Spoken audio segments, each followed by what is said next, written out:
नमस्कार,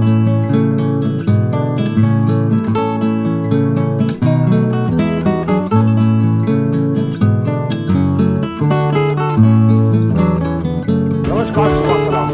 महिला दिवस है। महिला दिवस में हमारे साथ हैं इस समय पूरे मेरठ जिले की जाना पहचाना जो महाविद्यालय आजी कॉलेज की प्रधानाचार्य निवेदिता जी। जिस प्रकार से महिला दिवस बनाया जाता है, महिला दिवस जो मनाया जाता है मात्र एक दिन के लिए बनाया जाता है। क्या वास्तव में महिला दिवस रोज नहीं मनाया जाना चाहिए? क्या कहना है आपका पूरा महिला दिवस पर? महिला सशक्तिकरण की दृष्टि से तो हर दिन ही महिला दिवस होना चाहिए।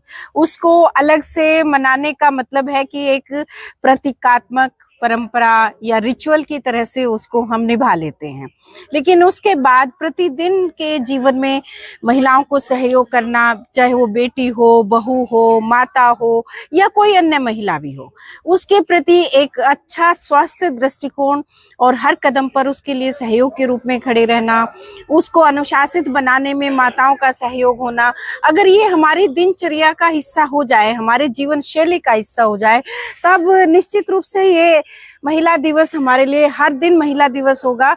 और मैं तो कभी कभी सोचती हूँ, ये कामना भी करती हूँ कि कोई ऐसा दिन आए कि हमें महिला दिवस को इस रूप में ना मनाना पड़े, कि उसे सशक्तिकरण किया जाए, वो सशक्त हो जाए, क्योंकि वो भी समाज का उसी तरह हिस्सा है जैसे पुरुष है, जैसे पेड़ पौधे हैं, जैसे सृष्टि है, वो सब उसका हिस्सा है। तो क्यों उसको इतना आइडेंटिफाई करना? इसका मतलब वो कहीं ना कहीं चीजें हैं जिनको हमें अभी ठीक करना है।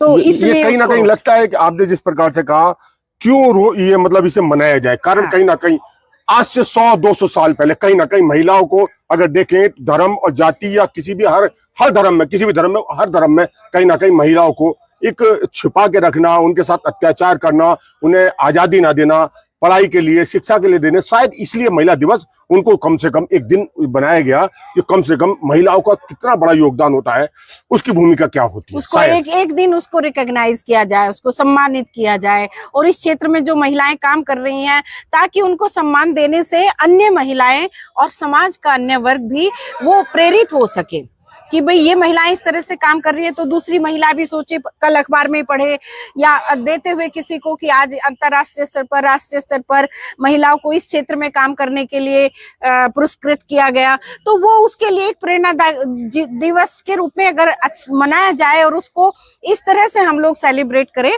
तो ये निश्चित रूप से एक अच्छा प्रयास है सशक्तिकरण की दिशा में, मनोवैज्ञानिक प्रयास है। और ये सराहना होनी चाहिए, जो कि ऐसे कई बार विषम परिस्थितियों में भी महिलाएं उभर करके काम कर रही हैं और अनेक मोर्चों पर काम कर रही हैं, तो वो एक अच्छा प्रयास तो है ही। आज जो महिलाएं अपनी जो है जिस प्रकार से आज कहीं ना कहीं महिलाएं पुरुष के बराबर कहीं ना कहीं हाँ जी, समान रूप से उनको लिया जा रहा है, बेटी को।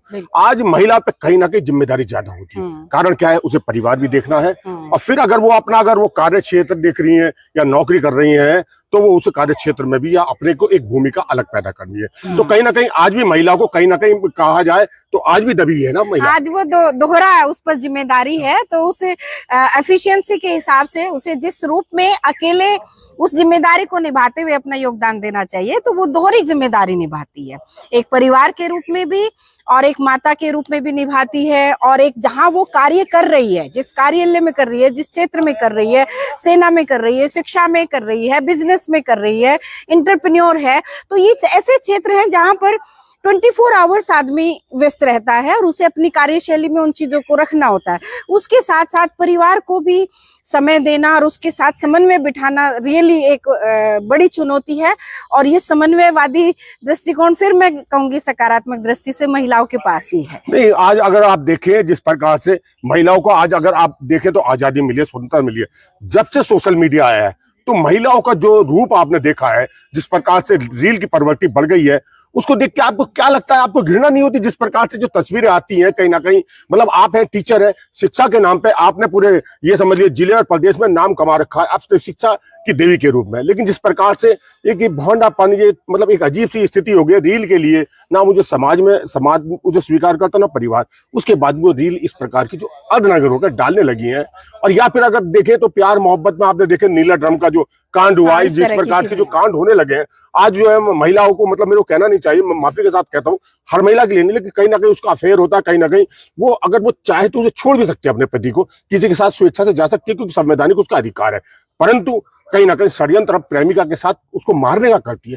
कैसी भूमिका आज ये क्या लगता है? सरसरी तौर पर देखें तो ये चीजें हमें विचलित भी करती हैं, लेकिन अगर हम गहराई में इन पर जाएं और इन पर हमें काबू पाना है तो निश्चित रूप से फिर हमें इसमें सामाजिक परिवेश में आकर के इतना सहजता अपने अंदर लानी होगी कि मेरी बेटी आकर के ये भी बता दे कि आज मम्मी मेरे से, माँ मेरे से ये गलती हो गई है, ताकि उसको सुधारने के लिए समय रहते उसको सलाह दी जा सके। लेकिन इमेच्योर और सोशल मीडिया वाला जो पॉइंट उठाया, मैं आपकी इस बात से पूरी तरह से सहमत हूँ कि ये जो एक नकारात्मक भूमिका है, बचपन से हम पढ़ते आए विज्ञान अभिशाप है या वरदान, तो वो जो अभिशाप वाला पक्ष है वो जल्दी फैलता है, बुराई हमेशा जल्दी फैलती है आग की तरह से। तो उस बुराई को अगर हमने अपने संस्कारों से अपने बच्चों को कंट्रोल नहीं किया, रील कौन बना रहे हैं? हमारे ही बच्चे। हमें बजाय जब हम कॉरिडोर से गुजरते हैं, कई बार ग्राउंड से गुजरते हैं, तो छात्राएं बैठी रील देख रही होती है, तो मैं उनसे यही कहती हूँ कि बेटा क्या देख रहे हो उसमें, एक के बाद एक बार स्क्रॉल किए जा रहे हो, आंखें आपकी जा रही है, उसका क्या जा रहा है? जिसको आप देख रहे हो आपका सब कुछ जा रहा है। तो इन चीजों को हमें बच्चों को इस तरह से समझाना भी होगा, और समझाने के साथ साथ परिवार की जिम्मेदारी बड़ी बन जाती है। किसी भी शिक्षण संस्थान में या पीयर ग्रुप में बच्चा जो बैठता है, तो वहां पीयर ग्रुप से सबसे ज्यादा वो प्रभावित होता है, वो उसे चीजें अट्रैक्ट करती हैं। जो बाजारवाद की अवधारणा है, उस बाजारवाद की अवधारणा ने हम सब की लाइफस्टाइल को बुरी तरह से प्रभावित किया है, इवन कि बड़ों को भी प्रभावित किया है। तो बच्चे तो उस मानसिकता को ग्रहण करने के लिए बिल्कुल नया माइंडसेट होता है, तो वो उसको जल्दी जो उन्हें आकर्षित करती हैं चीजें। तो इस आकर्षण को तोड़ने का काम परिवार और शिक्षण संस्थानों को करना है, ये जिम्मेदारी हमारी बड़ी है समाज के रूप में। दूसरा, मीडिया को भी जिम्मेदार, जो लोग मीडिया में काम कर रहे हैं उनको भी थोड़ा सा इन इश्यूज को उठाना होगा कि ये ना केवल हम उन पर रोक नहीं लगा रहे, आप किसी चीज पर रोक लगाते हो तो उसकी प्रतिक्रिया जल्दी होती है, उसको सकारात्मक रूप से कैसे हम उन बच्चों के सामने रख सकते हैं कि वो रील देखना उनके माइंड की कंसंट्रेशन को भंग कर रहा है। उनको अगर 2 साल वो देखते रहे लगातार, तो कहीं भी आधा घंटा दिमाग लगा ही नहीं सकते। ये इतने नेगेटिव प्रभाव उसका साइकोलॉजिकल दिमाग पे होता है और बायोलॉजिकल भी होता है। तो इन चीजों पर अगर वैज्ञानिक दृष्टिकोण अपना करके हम थोड़ा समझाएंगे, तो जो वैज्ञानिक दृष्टिकोण के बच्चे हैं, टेक्नोलॉजी वाले हैं, निश्चित रूप से वो उसकी जो दुष्प्रभाव और इस तरह की चीजें हैं उसको समझेंगे। अब आप ये देखिए, हमारे यहाँ अब ये चीज शुरू हो गई है, लेकिन इससे पहले अमेरिका में detox social media, detox phone के कैंप लगने शुरू हो गए, जापान में शुरू हो गए हैं। तो हम उस चीज को अपना रहे हैं जो वो छोड़ने की प्रक्रिया में है। तो हमें इसी को यही रोकना होगा, नहीं तो हम छोड़ने की प्रक्रिया कैसे अपनाएंगे? हम तो नहीं अपना पाएंगे, इतना बड़ा देश है, हमारे यहाँ ये चीजें संभव नहीं है। तो इस प्रवृत्ति पर समावेशी दृष्टिकोण के साथ हम लोग को काम करना होगा। महिलाओं को लेकर जिस प्रकार से आपने मीडिया को कहा, मीडिया की क्या भूमिका है? जिस प्रकार से मीडिया जो महिलाओं को लेकर जो तस्वीरें दिखाती है, मीडिया में जो लेख है उनमें ये चीजें जरूर छपनी चाहिए कि हमको बाजारवाद की तरफ नहीं जाना है। मीडिया की छवि जो मीडिया में आती है महिलाओं की, कि कोई प्रोडक्ट बेचना है तो महिला का इस्तेमाल, कोई रील बनानी है, कोई कहीं पहुंचना है तो एक पुरुष ने किसी महिला को भी साथ ले लिया और फिर उसी का दिखा दिया तो वो रील चल गई। तो इन चीजों का जो इस तरह का प्रोजेक्शन है उसको हमें कम करने के लिए एक वैज्ञानिक दृष्टिकोण से उन चीजों को रखा जाना चाहिए। और जो देखने वाला वर्ग है उसको भी कम से कम ये तो समझना ही चाहिए कि अब हम मैच्योर दृष्टिकोण की तरह देखें कि इससे नहीं होगा। जो उसका कंटेंट है, कंटेंट क्या है उसके पास, अगर रियली में कंटेंट है तो यूजफुल है, अदरवाइज अगर इस चीजें हम समाज से उसको रिजेक्शन उसको मिलना शुरू हो जाए तो फिर ये चीजें थोड़ी सी काबू की जा सकती हैं। और इसको हम अपनी जिम्मेदारी में तो स्वीकार करती हूँ कि अगर मैं किसी कॉलेज की प्रिंसिपल हूँ, अगर 5000 बच्चे, अगर 100 में से भी मैं उनको ये समझा पाई कि बेटा ये ठीक नहीं है, तो ये धीरे धीरे वो अपने परिवारों में कहेंगे, धीरे धीरे वो उसे अपने जीवन में अपनाएंगे, तो निश्चित रूप से इस चीज की हम उसको थोड़ा सा नियंत्रित करने में कामयाब हो सकते हैं।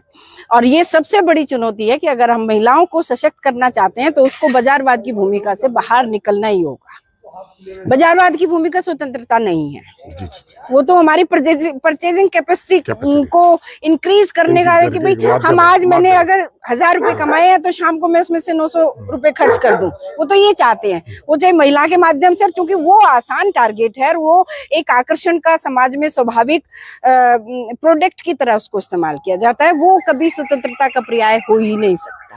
आज महिलाओं में कितना परिवर्तन आया, जिस प्रकार से आप जब स्टूडेंट रही होंगी जी, और आज एक कॉलेज की महाविद्यालय की प्रधानाचार्य रहे हैं, तो उस दौर से आज के दौर में महिलाओं में या लड़कियों में क्या परिवर्तन आया है? अब ये देखिए, मैं तो समझता हूँ हमने भी वो दौर देखा तो ऐसा लगता है कि जो दौर हमने जिया है, जी, जी, जी, उसको आप किस तरीके से देखते हो आज महिलाओं को लेकर? जिस समय मैं स्टूडेंट थी तो पहले पूरे गांव में से पढ़ने वाली, बाहर हॉस्टल जाने वाली अकेली लड़की थी। मेरे पिता ने ये साहस दिखाया, क्योंकि वो रोज भेजने में इच्छुक नहीं थे कि सिक्योरिटी की समस्या है। लेकिन आज चूंकि संसाधन सब जगह हो गए, इंस्टीट्यूट सब जगह हो गए, और आज माँ बाप बच्चों को मुझे लगता है काफी हद तक समानता के स्तर पर रखते हैं, लड़का हो या लड़की हो। बहुत से परिवारों में तो मैं देखती हूँ कि अकेला बच्चे लड़की है।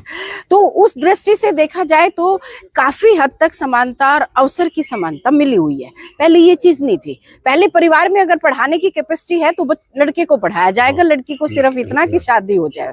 आज अगर लड़की ये कहती भी है कि भाई मुझे ये करना है, तो हर माँ बाप चाहता है कि ये कर ले, इवन की मजदूर भी चाहता है। हमारे यहाँ ग्रामीण परिवेश के बच्चे हैं तो उनमें मजदूरों की लड़कियां भी पढ़ रही हैं।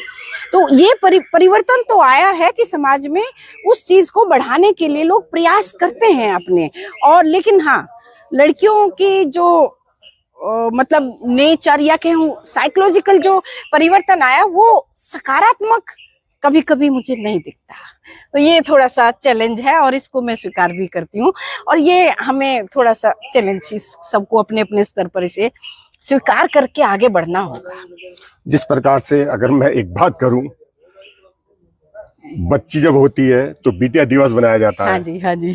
और जब शादी हो जाती है तो महिला दिवस, और जब बुजुर्ग हो जाती है तो वृद्धा दिवस, हाँ जी, माँ दिवस, मदर के रूप में बनाया जाता है। बेटा होता बेटा दिवस नहीं मनाया जाता, पति दिवस नहीं मनाया जाता, मतलब ये इंसान का यानी कि मर्द का कोई दिवस नहीं मनाया जाता। क्या मतलब क्या कहना है आपको? हाँ, ये क्या कारण है? ये ऐसा सवाल आपने पूछा कि सब कुछ तो आपका है, फिर क्या आपको चाहिए? ये धारणा एक है कि पुरुष प्रधान समाज सभी है, पूरी दुनिया में है, तो फिर उसके लिए प्रतीकात्मक रूप चूज करने की जरूरत नहीं पड़ी। लेकिन मैं आपको थोड़ा सा इस तरफ ध्यान दिलाऊंगी। वेस्टर्न कंट्रीज में, अमेरिका में एक 4 सितंबर को मार्च को मनाया जाता है नेशनल संडे, और एक हस्बैंड डे मनाया जाता है अप्रिसिएशन के लिए, सिर्फ हस्बैंड के लिए। वो होता है अप्रैल के 3rd सैटरडे को।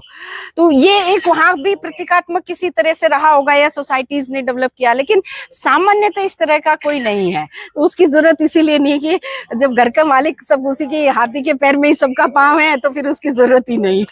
देखिए, जिस प्रकार से कहा कि मतलब पुरुष का दिन भी बनाया जाता है, हस्बैंड दिन भी बनाया जाता है, पुरुष दिवस भी बनाया जाता है, इस धरती पे ही बनाया जाता है, वो अलग बात है कि भारत में नहीं बनाया जाता। भारत में करवा चौथ है, करवा चौथ बनाया जाता, वो हमारी सनातन परंपरा है, उसके आधार पर बनाया जाता है। जी जी या नहीं? हाँ, वैसे नहीं है ऐसा। मतलब वेस्टर्न कल्चर के हिसाब से अगर देखो, जैसे अंतर्राष्ट्रीय महिला दिवस है, तो उसमें कोई पति दिवस मुझे वही दिखाई दिया एक, जब मैं हम नॉलेज इस तरह के देखते हैं तो अप्रैल का 3रा शनिवार हस्बैंड डे के रूप में मनाया जाता है। तो मतलब लेकिन देखिए, अगर आप देखें तो बेचारा जो पति है या वो मर्द है या इंसान है, उसे तो एक मतलब बैल की वो से परिभाषा दे दी है, लेकिन एक औरत को कहीं ना कहीं माँ को उसकी देवी के रूप में उसे प्रस्तुत किया गया है।